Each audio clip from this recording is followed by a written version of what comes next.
बाहर आते ही जेल के गेट पर हंगामा करने लगा। वह सबको बता रहा था कि बहुत जल्द वह अरबपति बनने वाला है। दरअसल 2 साल पहले शाओही ने वह हीरा चुराया था, लेकिन हीरा हाथ लगते ही पुलिस उसके पीछे पड़ गई। बचने के लिए उसने जल्दी में उस हीरे को एक इमारत के एयर डक्ट में छुपा दिया। इसके तुरंत बाद वह पुलिस के हाथों पकड़ा गया और जेल चला गया। गिरफ्तार होते समय उसने हीरे की जगह अपने दिमाग में याद कर ली थी। वहाँ पहुंचकर उसके होश उड़ गए। वह इमारत अब पुलिस स्टेशन बन चुकी थी। गुस्से और हैरानी में शाओही वहीं गिर पड़ा, लेकिन हीरा वापस लेने का जुनून अब भी जिंदा था। उसने डिलीवरी मैन का भेष बनाया और पुलिस स्टेशन में घुसने की कोशिश की, मगर गेट पर खड़े गार्ड ने साफ कह दिया कि इस इमारत में सिर्फ 2 तरह के लोग अंदर जा सकते हैं, एक जिनके पास पुलिस बैज हो और दूसरे जिनके हाथों में हथकड़ी हो। तभी एक पुलिस अफसर कार्ड स्वाइप करके अंदर गया। शाओही ने मौके का फायदा उठाया, उससे दोस्ताना दिखावा किया और चुपके से उसका कार्ड चुरा लिया। उसी पल उसके दिमाग में एक नया प्लान तैयार हो गया। उसने किसी से वही कार्ड कॉपी करवाया, नकली पुलिस बैज बनवाया और अगले दिन खुद पुलिस अफसर बनकर स्टेशन पहुंच गया। कार्ड स्वाइप करके वह अंदर घुस गया। लिफ्ट तक पहुंचा ही था कि सामने पुलिस वालों का एक समूह आ गया। मजबूरी में उसे उनके साथ लिफ्ट में जाना पड़ा। किसी तरह वह उस मंजिल तक पहुंचा जहां एयर डक्ट था। तभी अचानक एक भगोड़ा अपराधी वहां घुस आया। शाओही को लगा कि उसका भेद खुल गया है। घबराकर उसने उस आदमी को लात मार दी। संयोग से वही भगोड़ा वांटेड क्रिमिनल निकला और इस तरह शाओही ने अनजाने में उसे पकड़ लिया। पुलिस चीफ ने उसकी बहादुरी देखी, मगर पूछा कि उसे पहले कभी क्यों नहीं देखा। शाओही ने तुरंत जवाब दिया कि वह नया ऑफिसर है। चीफ उसकी फुर्ती से इतना प्रभावित हुआ कि उसे सीधे थेफ्ट स्क्वाड में भेज दिया। इतना ही नहीं,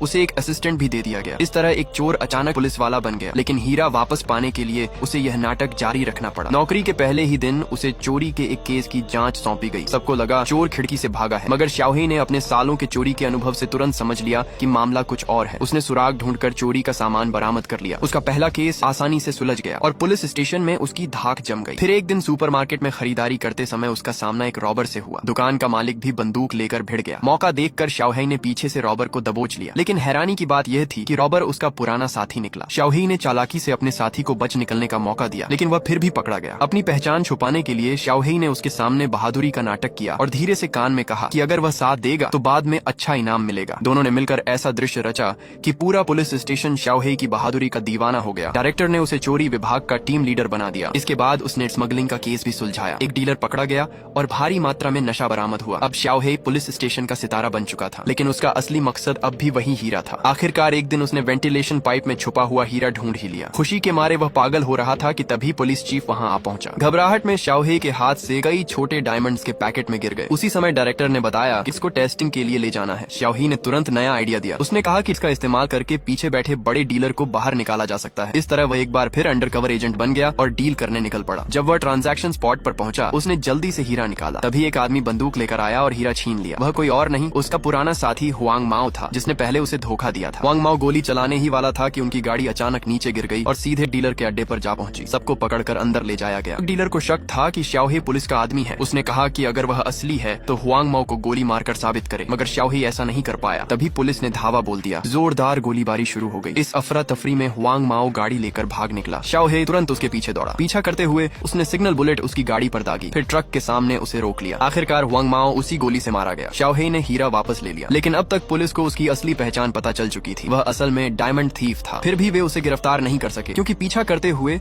शाओही सीमा पार कर चुका था। अब वह मेक्सिको में था, जहाँ पुलिस का अधिकार नहीं चलता था और इस तरह शाओही हीरा लेकर आजाद हो गया।